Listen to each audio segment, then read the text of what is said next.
Are you interested in angels, demons, ghosts, spirits, and monsters? Are you curious about their origins, influence, and how to protect against the unknown? If so, then welcome to Southern Demonology, the podcast that explores all of this and more. Hello all, and welcome back to Season 4, Episode 5 of Southern Demonology. And as always, I am your friendly neighborhood ancient demonologist, JJ. Today, I bring you the second part of our interview with Father Birdsong and his son, Deacon Josh. In the first part, we went over what Father Mike referred to as the most difficult exorcism case he has ever dealt with in his long career.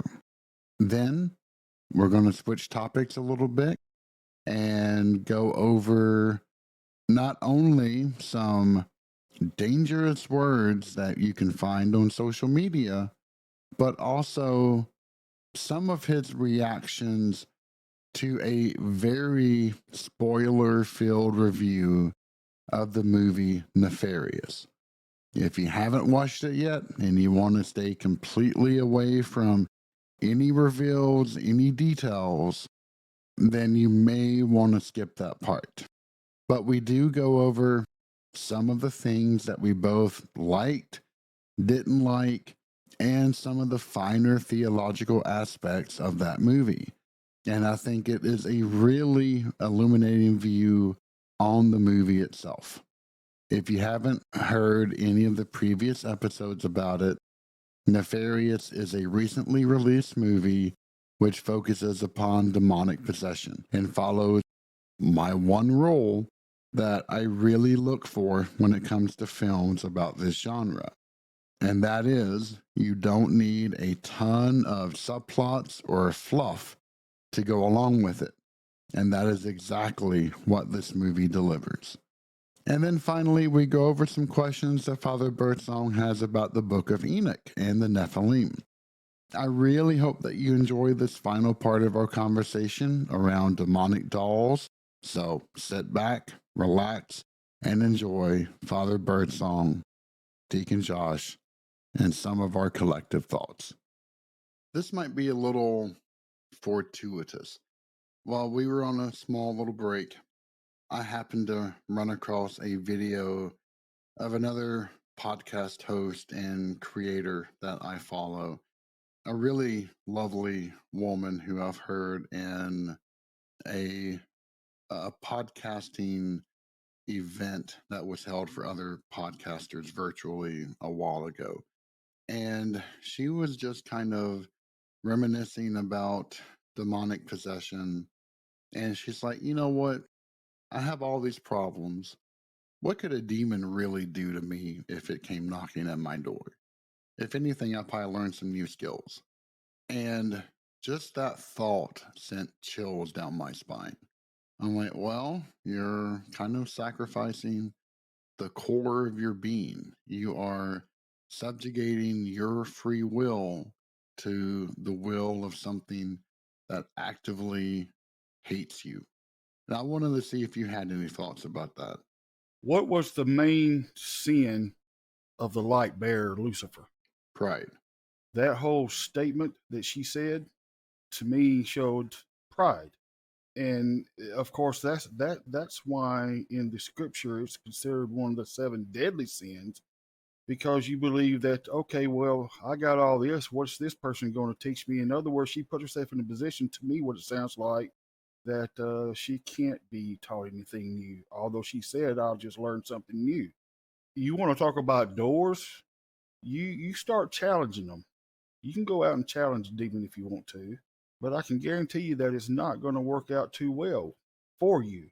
You're right. That statement, it sent chills up my own spine, because I'm saying, my first thought was, does she even know or realize what she said? And we got to be careful of those words sometimes. Exactly, because a door is not it's not shaped like a door. It can be it doesn't even have to be a verbal assent to open a Mm-hmm. door. It can be a mental assent or an emotional assent to open a door.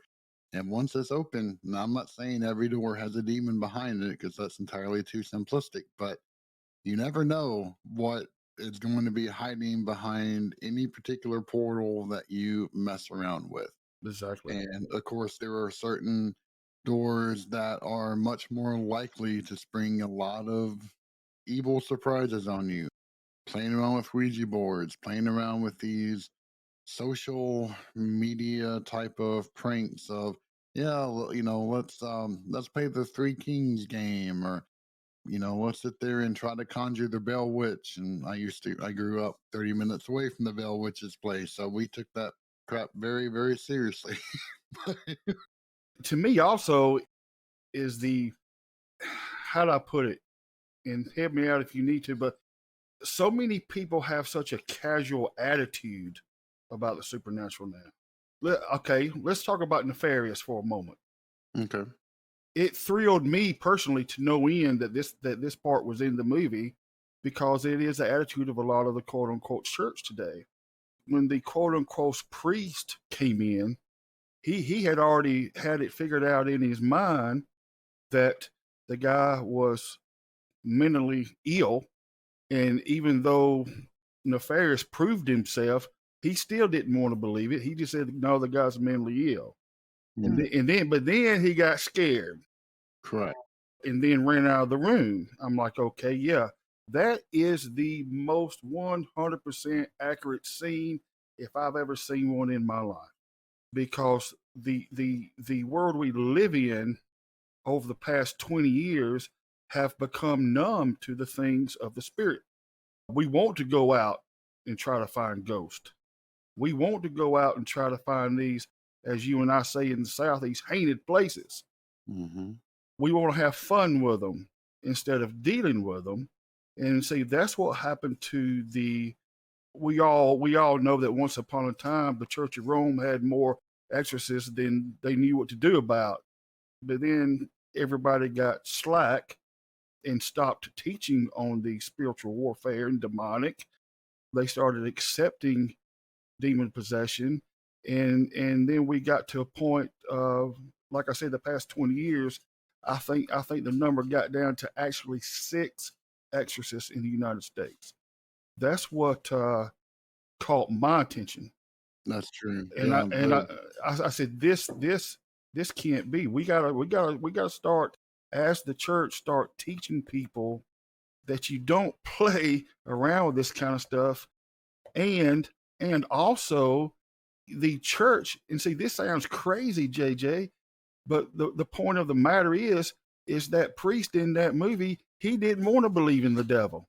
Yeah. And that's almost, Then why are you a priest? yeah, I think that you've kind of you've hit the nail on the head on that one. The current Catholic Church has almost abandoned its role in preparing its believers and followers to spiritual evil. I know a lot of people are going to say, oh, well, this is really wrought on by the changes in, the Vatican Council and getting rid of the Latin Mass. I know a lot of, Catholic priests will claim that. I'm not knowledgeable enough in that to even hazard a guess as to why, but I'm not going to go as far as I think what Malachi Martin did in his book House of Leaves, that the entire Catholic leadership has been infiltrated by Satanists, and it's just I don't go for that kind of level of conspiracy theories. I'm sorry, but yeah, something has definitely changed. It's almost like C.S. Lewis was a tad bit prophetic Oh when he yes, said that the devil's greatest trick is to teach people that he no longer exists. exactly right. Yes, I believe that was a prophetic word. I really do. And I also believe, Josh, who said it? I think it was in the very early 1900s. One of the popes said that the smoke of hell has entered into the church of God. Now, what does that mean? Pope Paul VI. Okay, yeah, Pope Paul VI. And but the smoke of hell has entered into the church. Mm-hmm. Well, the only way that can happen is I don't. It's very hard for me to say this, but lose our faith, and people are going to lose their faith in God. They're gonna lose that intimate relationship with the church if the church is not teaching the church. Well, and I think that we're already Oh, we're there. beginning to see that. People, even before the pandemic, people are driven to be much more inward focusing, both in being more of a homebody, which I am absolutely guilty of, but yeah, and just focusing on themselves rather than on the community. And that's never going to lead to great results, I don't think. Yeah, yeah. And another one of my favorites is this saying. I've heard people I've heard people say that I believe in God. I say good, good, but I don't think there's a hell. I say do what? And I'm like okay. So unfortunately, America and in several other countries as well, we're picking and choosing different things of the ancient core faith and fitting it into our little box and saying this is the way that it's going to be. Well, you can't expect a blessing in your life. Everybody wants to be blessed in the church. Everybody say, "Well, I'm just looking for a blessing." Well, if you believe in a blessing, you also have to believe that there's a cursing too. Correct.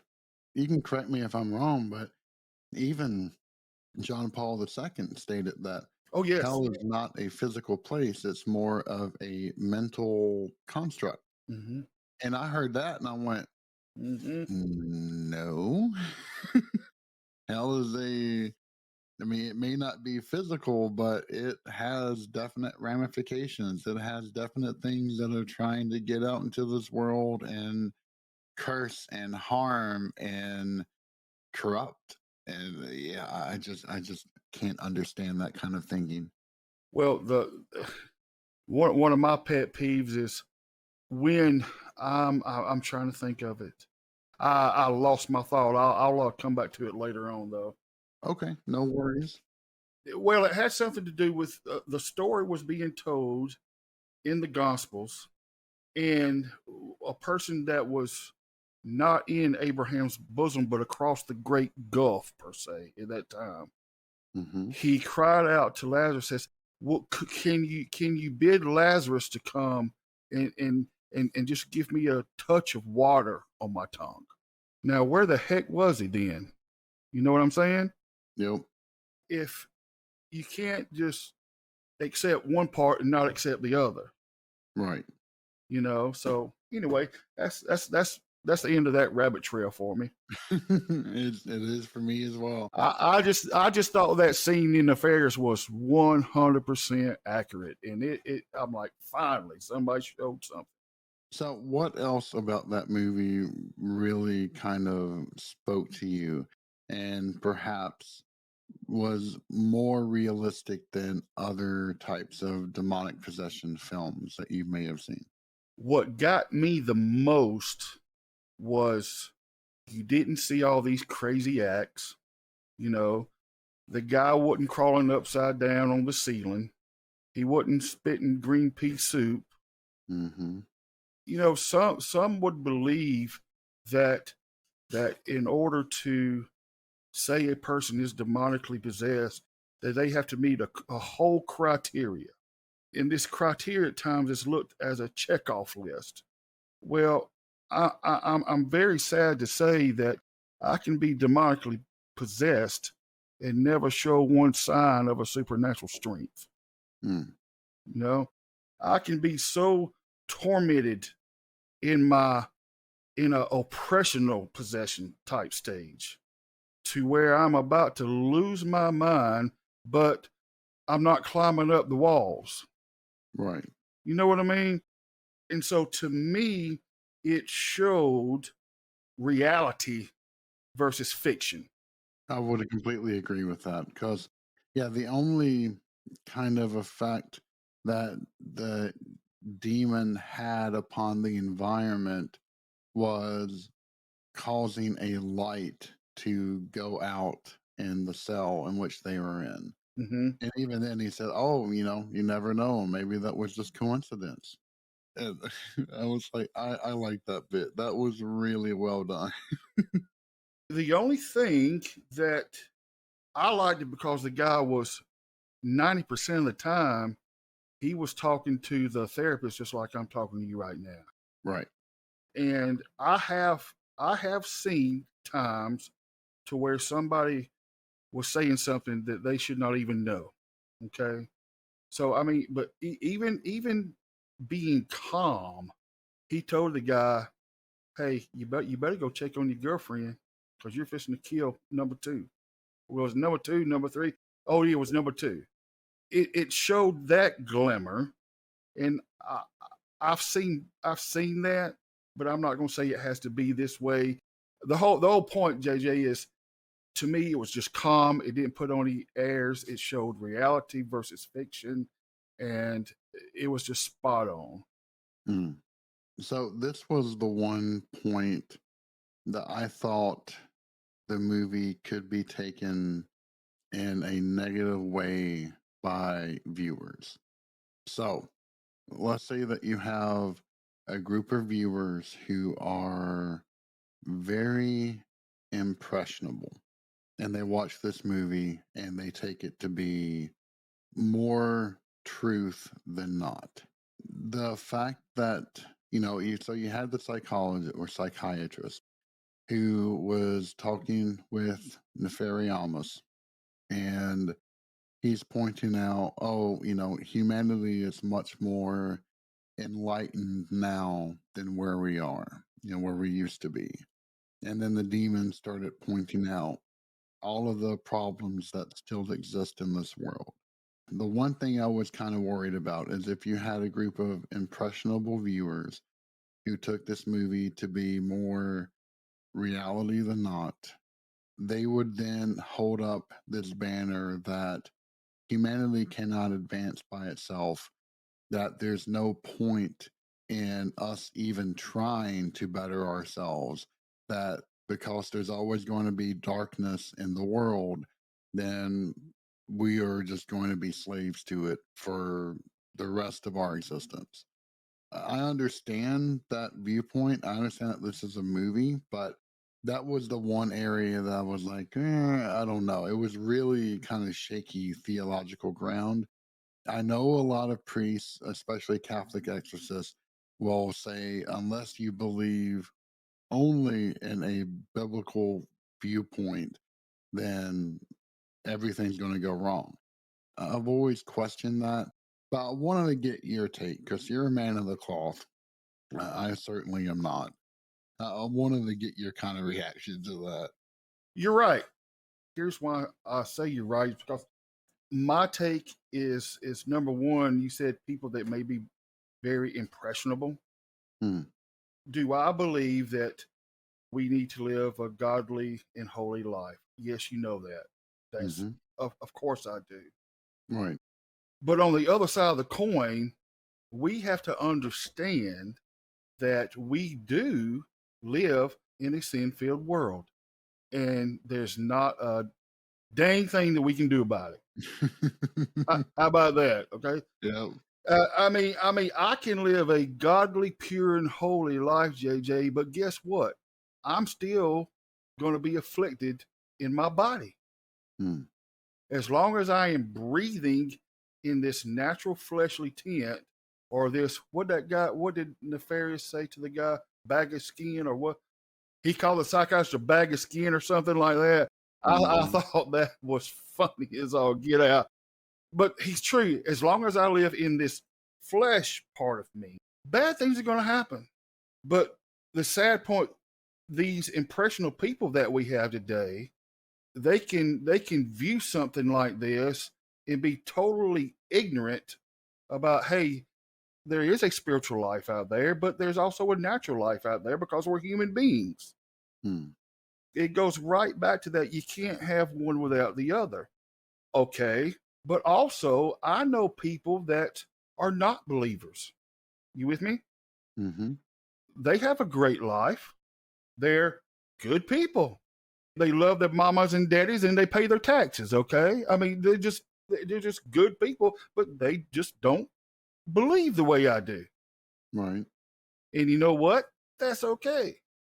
I think sometimes people need to realize that they can't rely on someone else to live for them. Those are the impressionable people because they want to follow the crowd. You got to live in this world and realize there's good things and there's bad things.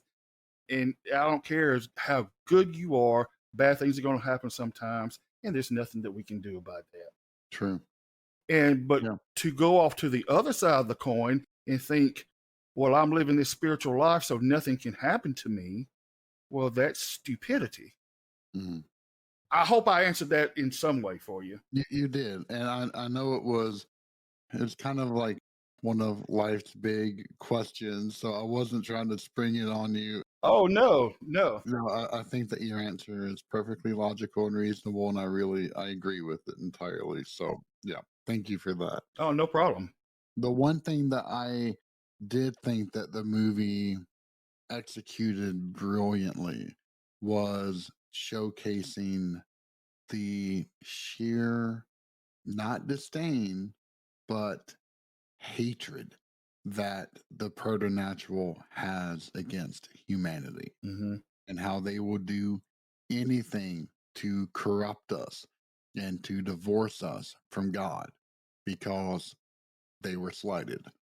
And see, that part got me too.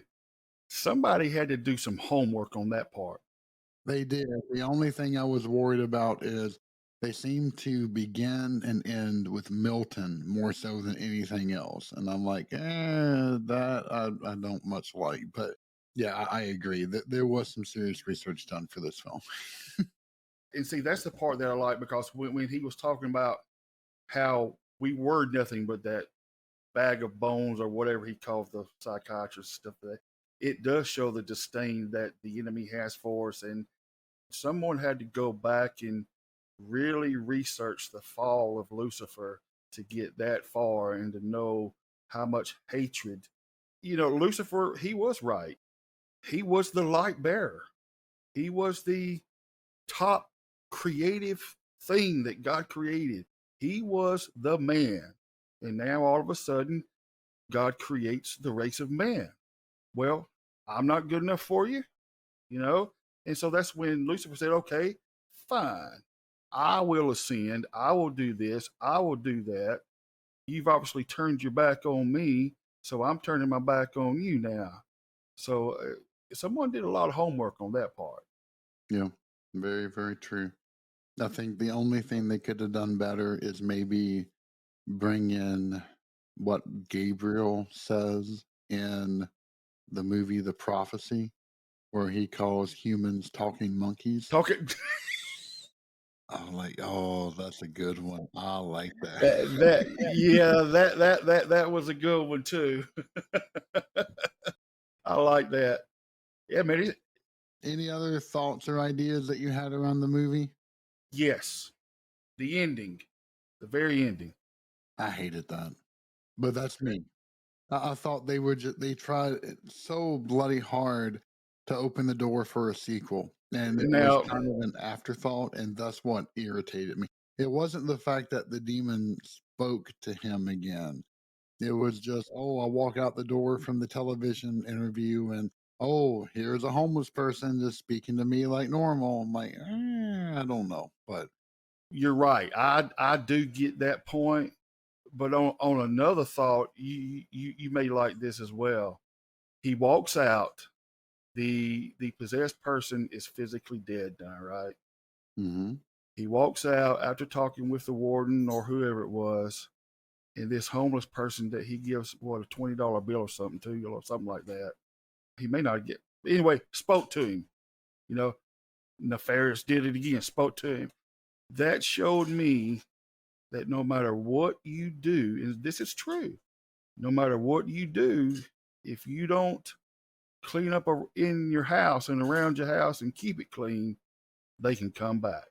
That is true. I'll give you that 100%. That's why I like the very ending part. What's your thoughts on that? I agree with that piece, that unless you get your own house in order, then you will always have a target on your back. Mm-hmm. One of the other things that really bothered me about the movie was the psychiatrist himself, because he walks in knowing that all of this is just a simple, mental case, and then so quickly he caves and does a complete 180 without the emotional development depicted to make that kind of a radical swing. And then that kind of same stubbornness comes in at the very end, where he's given the interview and he just like, yeah, I don't know, I'm kind of a believer but kind of not, and I don't really know if I buy all of it. Then why are you still here? That kind of got me. Um, that was the kind of, to me, like, the biggest weakness of the film, that the psychiatrist was just there to further the conversation along with the demon rather than being a true participant in the dialogue. But that could be me reading entirely too much into it too. I'm not saying it's not. No, I think you're correct there too, but I also think that it shows the wisdom of the era that we're living in right now. You do have so many flip flopping when it comes to these matters. True. He went in there, he had it all figured out. He didn't have to do anything except sign a piece of paper.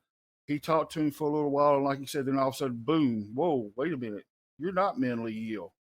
But then when the guy attacks him, and I said this so many times, JJ, it's funny. We live in one of the most offended countries in the world. True. So when the demon attacks him and threatens to kill him, well, then he gets all pissed off, and then he goes and sees that the guy knows so much about him and researched his life and all that. He was done with him. He said, "Okay, yeah, you can stand trial." I think that shows a lot of our culture right now too. It does. Yeah, I would agree with that. The one thing that absolutely infuriated me, though, and this is kind of the weakest part of the movie to me, was at the near the very end during the execution scene. Nefarious, the host body is killed. And then, yeah, the guy is just kind of instantly taken over. Like, Nefarious flows from the condemned into the psychiatrist, and then he's being made to do things against his will entirely. Yeah, he may have opened the door by saying, yeah, you can possess me whenever you want. Mm-hmm. But to me, that is not a circumvention of free will. It might have been opening the door or something to bad, but I don't know. That smacked entirely too much of convenience, and I didn't like that piece at all. Now that part I do. He said that just being a smart ass. Yep, exactly. There's no real Yeah, conviction to that. that was not a. I'm opening my heart to you. Come get me. Because I would dare say if someone did that and sincerely admitted it, that yeah, come try me. Mm, I think they would know very quickly that that dog's not going to hunt. exactly. Yeah, that part was you could. But yeah, I'm not trying to cast aspersions against this film, Oh because I no, think no. at the end of the day, it did far more things right than it Mm-hmm. did wrong. And I would agree with that. to this day, it is still my absolute favorite demonic possession film that I have seen. And I know that if you don't quite believe in it, I've heard reactions from people that thought it was boring because there were no special effects, or they were highly disturbed, just solely based upon the conversation itself. To me, this movie is kind of like the spiritual version to My Dinner with Andre, which is a highly philosophical conversation. In fact, I know a lot of philosophy degree programs require watching My Dinner with Andre. And I think that this should probably satisfy the same thing for theology students as well. I would agree, very much so. Well, Father Birdsong, that is everything that I wanted to discuss today. Is there anything else you wanted to end up on? I was going to ask one question, but No, please do.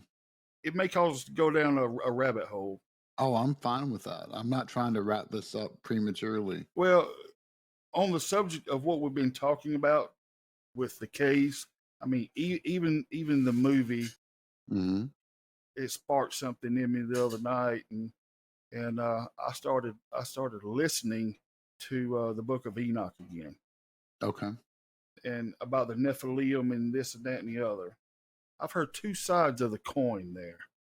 Some would say that it of course, was the demons coming and having sex with the daughters of men and creating the Nephilim and creating these giants, right? Mm-hmm. Okay, well, okay, I can buy that. But then I heard someone say that due to that, every line that was after that, they were going to die out and go extinct and not exist anymore. Okay. And then I'm like, no, No, no, that's not how the book portrays it. exactly.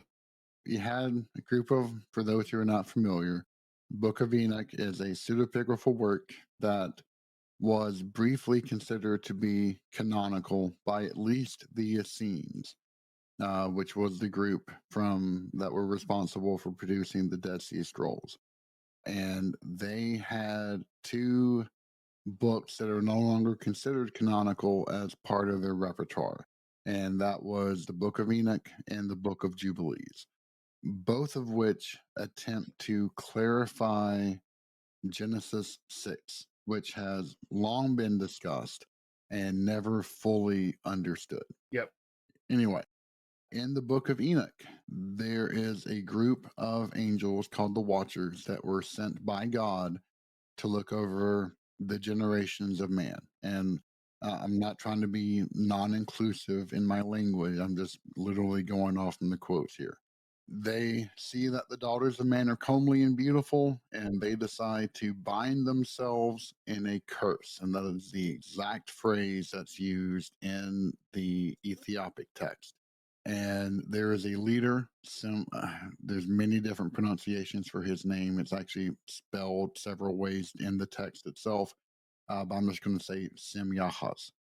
Semyahaz is the leader of the Watchers, and he says, "Okay, so that none of us attempt to go against each other, we're going to bind ourselves in the curse, and that we all agree to do this." And they all agree, and then they go down, and then they propagate with the daughters of man, and born onto them are a race of giants, the Nephilim, that then begin to sin against each other, man, the animals, and the earth. They go nuts. They fornicate with everything, they eat everything, and then of course the Watchers are teaching the generations of man all of the secret arts that they're not supposed to, including jewelry crafting, weapon making, magic, makeup, etc. And yes, makeup is equally a sin as opposed to magic, at least in the Book of Enoch. The entire world screams out in agony, and God recognizes this, and he sends his four of the seven supposed archangels down to rectify it. And Gabriel was sent to deal with the Nephilim. And so he essentially tricks them into battling each other. They wipe themselves out. And then, of course, the world is healed by Raphael, who is the healing power of God, who sends the deluge to wipe out all of the evil on the world. And this is, I think, the main reason why First Enoch is no longer truly considered canonical.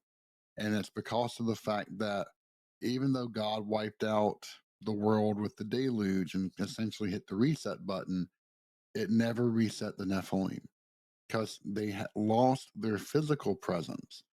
However, their spiritual presence was unleashed into the atmosphere because they were the most horrible combination of mortal and spirit. And even though you stripped away the mortal shell, the spiritual shell was still there. And so they are perpetually in the atmosphere and they are wreaking havoc because they hate humanity beyond all means. In fact, I think that's really this idea of the Nephilim in conjunction with some older viewpoints that you find in Zoroastrianism, which shows that this world belongs to evil. It belongs to the devil, to the enemy, and whatever you want to phrase that. Because even for the Essenes, there were these 4 days of trouble in which the spirits of the watchers, the spirits of the spirits of the bastards, which are the Nephilim, and then all of the other evil critters that are running around, they can attack even the most faithful and cause them to no end of trouble. So, yeah, I would agree. The Nephilim, they, even though they died, they are still very, at least from the perspective of Enoch, they are still very much an active threat and always will be. Okay. What about the offspring? At least according to Enoch, there were no offspring Okay. from the Nephilim. I mean, they fornicated to all ends of the earth, but at least to the book, they never hinted at that they actually produced something. And it could have been that it's because they were an amalgamation that they could not. Who knows? But yeah, nothing further is said on that front, at least not to my knowledge. Okay. All right. I'll save the next question for another time, and I'll just email it to you. Okay. It'd be pretty cool to, because I've heard a couple of different stories. I mean, I've read it all, but some of them I just like, okay, I might could buy that, and some like no, that's not happening. So I just want to get your take on a couple of them later. Gotcha. I will say that the worst, like the idea of the Nephilim has really erupted in a lot of whack job conspiracy theories, especially if you happen to be unfortunate enough to listen to Coast AM. There's been quite a few people that sit there and start saying, oh, yeah, the Nephilim were the true rulers of the world and they were never wiped out and they still exist and they control all of humanity. And that goes in the same bucket as a flat earther and a hollow earther and whatever else earther that you want to call it. It's all just BS. So extraordinary claims require extraordinary proof, and I have yet to hear any convincing proof in any way, shape, or form outside of buy my book. I really want to sell you my book. So Yep. I agree with that. well, Father Birdsong, Josh, it was an absolute pleasure having y'all with us today. Thank you so much for coming on. I know it's not the most pleasant of things. I know that this, in reporting the not so great results of the case of Paula, I know it's taxed you in every way, shape, and form, and I apologize for that. But it is important that people understand that not everything works out the way it's that we want it to be. Exactly right. All Absolutely. right. Well, thank y'all for joining us again. Again, Father Birdsong does have a book out on Amazon called Becoming a House of Prayer. You can find that link in the show notes. Highly recommend that you get that and read it. It's very cheap. How much is it, Father Birdsong? I think the book is $8.99, and I think the Kindle version is $2.99 or something like that. There you Very, go. very cheap, and it's all in Southern redneck English, so it's easy to understand. Hey, that's my kind of language right there. So again, thank you all for listening. I hope this conversation has been illuminating. If you need to get a hold of Father Birdsong, please feel free to go to southerndemonology.com, click on the contact us link. just write your questions, or you can find them in our Discord server. Both Josh and Father Birdsong are there. You can always ask a question there. I know that. Actually, let's leave on this front. Okay. If you're able to talk about it, you were saying in an email the other week that someone found you through Southern Demonology Right. Right. for help. Right. Yes. They reached out. They actually, through Southern Demonology, got to me, which led to St. Michael's the Church Facebook Messenger. Through that, they contacted me and said, "Hey, this is so and so, and I found out about you through the Southern Demonology podcast." He said, I live in blank, Georgia. Can we get together and talk?" And I said, "Well, absolutely, absolutely, we can." And so I was able to share some information with him, my contact information. So I'm just waiting for them to get back with me. I said they were having some activity going on in their home and affecting them relationship wise and idea wise, and sounds like something may be there. Gotcha. But it was through your podcast that they were able to reach out. And my main thing is I like that because it shows people that we are sincere, and you don't have to be alone during times like this. Yeah, and I would say it's a blessing to me because in the beginning, I started this podcast just to kind of share some odd information that I happen to have studied in my time at school. But since then, it has been much more of an explosion of scope of going over the dangers that one can encounter in the spiritual realm and Right. how to help protect other people. And the fact that this may have been a vehicle to be able to assist others, that is a huge blessing to me. And it tickled my heart to no end. And for anyone else that needs assistance, if you have questions, if I can answer anything, if one of my guests can answer anything, the community at large can, then, let us know, because most people will hear these types of stories of paranormal or preternatural experiences, and they may think that you're crazy.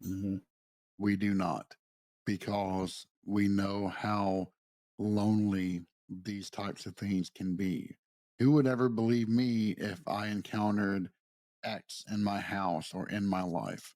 There is help out there, and there are people that will understand exactly what's going on, and we are always willing to help in whatever way that we possibly can. Absolutely. Absolutely. So, Father Birdsong, Josh, thank you all for joining again, and we will probably talk to you soon, if not on the Paranormal Rundown, then on another episode of Southern Demonology. Thank y'all for Absolutely. listening. Thank you, JJ.